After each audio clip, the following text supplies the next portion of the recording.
Another masterclass from Shai Gilgeous-Alexander. Again, with the loss of J-Dub and also Kason Wallace, who was out in this game, they're just super light on ball handling and refined offensive skill. And that just puts a massive burden on Shai to create shots. And I just thought he did a wonderful job of it again. It started with a similar concept to what we saw in the NBA Finals, which was Oklahoma City confronting the ball pressure from Indiana by setting screens out closer to half court. And if you guys remember in the finals, Miles Turner was often just getting toasted when he would try to come out to the perimeter to catch Shai coming off of those screens. And then Shai would just snake the dribble or just drive right around him and get all the way to the rim. We saw a lot of that similar dynamic taking place in the early part of the game tonight. Ball pressure, screens out close to half court, Shai just getting downhill and just getting a ton of layups and fouls. And by the way, Shai attempted 26 free throws tonight. He's averaging 20 foul shot attempts through the first two games. It's just ridiculous. But after that, the Pacers kind of tweaked it and stopped pressuring so much. And they also started to see that little brush screen at near half court coming.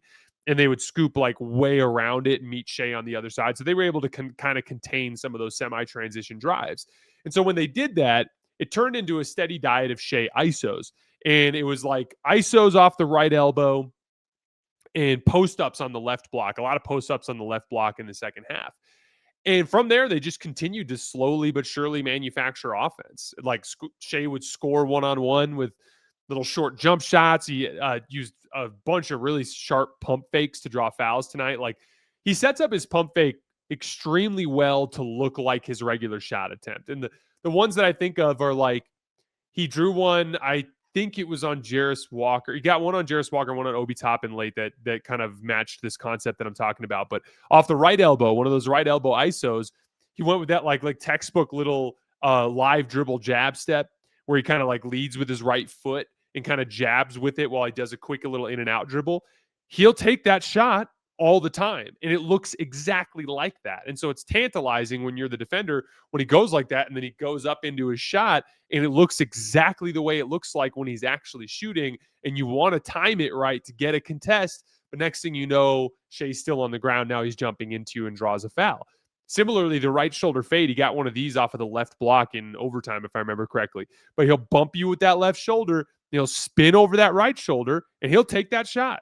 And so when he bumps you with that left shoulder and then spins and then just shows the ball, it's tantalizing. You want to try to time it. You end up jumping. Next thing you know, he's jumping into your chest and he's drawing a foul. It's just like, it's a textbook example of like the fundamentals. Like there's I think back to all the best pump fakes that I've seen in my time covering the league and like, or being a fan of the league. And like, I remember Chris Bosh used to get people with this pump fake all the time. Why? Because if you freeze framed it right at the top of the shot, the pump fake and the shot looked exactly the same. And so it was just so difficult for players to figure out what he was doing when he would show them the ball like that.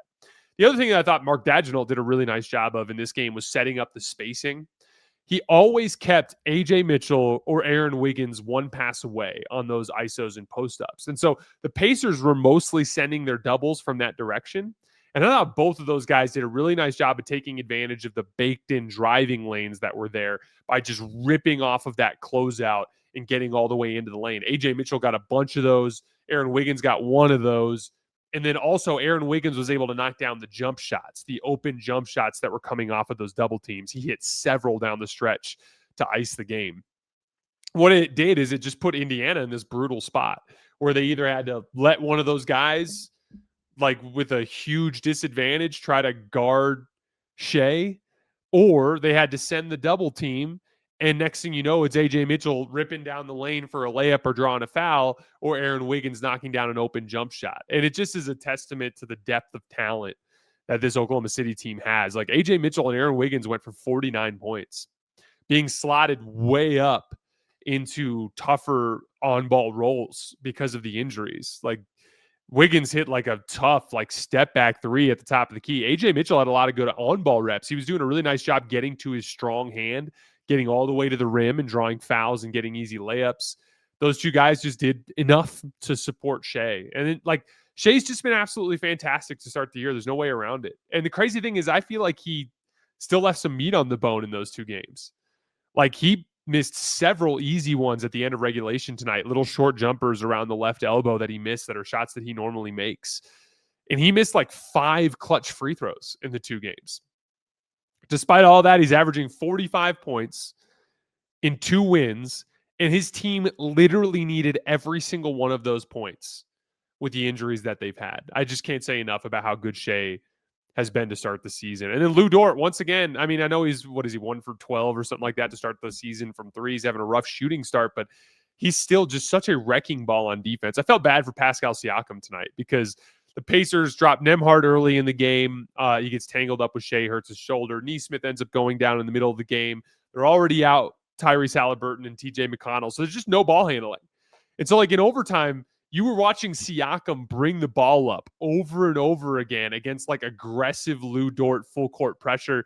And it just looked like a miserable experience. Like, even Siakam was handling it. Like, he wasn't turning it over. He was just kind of spinning over both shoulders and just kept spinning over both shoulders. And he was protecting the ball. But like, Lou Dort was so far up underneath him with physicality, you could literally see Siakam getting like dislodged over and over again just because of how strong Dort is. And like, again, I like Siakam's effort was admirable and he had a bunch of shots, and we'll talk about him more in a minute. But he also missed several jump shots late. And I do think that that pressure from Dort played a role in wearing him down, just like it did with KD on opening night. Only real negative note I have on the OKC front, disappointing night for Chet on offense. He was 0 for 6 from 3. And one of the things that I'm consistently seeing with Chet is they're situating him on the opposite wing. And look, there's a lot of value there if you can do that.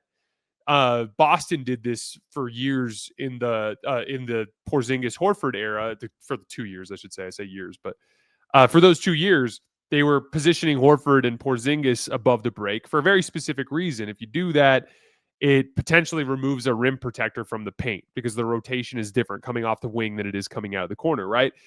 But you have to be able to hit the shot. And one of the things that's happening with Chet is they're situating him there, and especially in the 2 big looks with Hartenstein, right?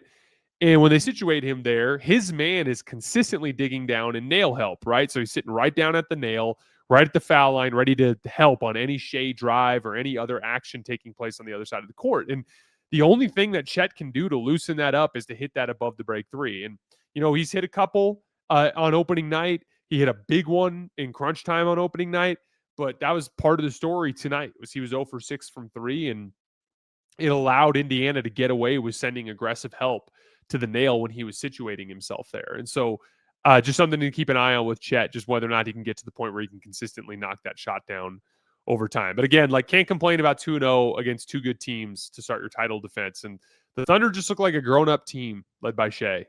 A really transformed looking group playing some excellent basketball right now.